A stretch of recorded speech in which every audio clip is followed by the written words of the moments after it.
নমস্কাৰ বন্ধু বান্ধৱীসকল, আজি আকৌ আপোনালোকৰ বাবে লৈ আহিছোঁ অসমীয়া সাধাৰণ জ্ঞানৰ কিছুমান প্ৰশ্নৰ উত্তৰ। নিশ্চয় আপোনালোকে ভিডিঅ'টো চাই ভাল পাব। যদি ভিডিঅ'টো চাই ভাল লাগে তেনেহ'লে মোৰ TS Tech চেনেলটো ছাবস্ক্ৰাইব কৰিব।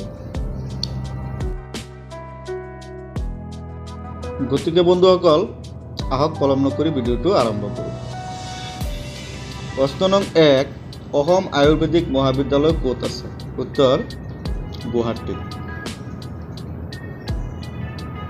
প্ৰশ্ন নং 2, অসমৰ আঞ্চলিক গৱেষণাগাৰ ক'ত অৱস্থিত?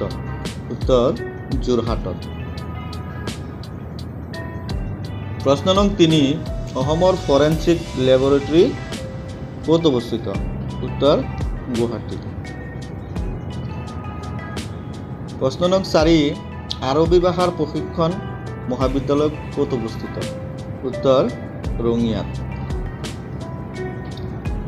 প্ৰশ্ন নং 5, অসমৰ জলসম্পদৰ প্ৰধান ভাণ্ডাৰ নদীখনৰ নাম কি?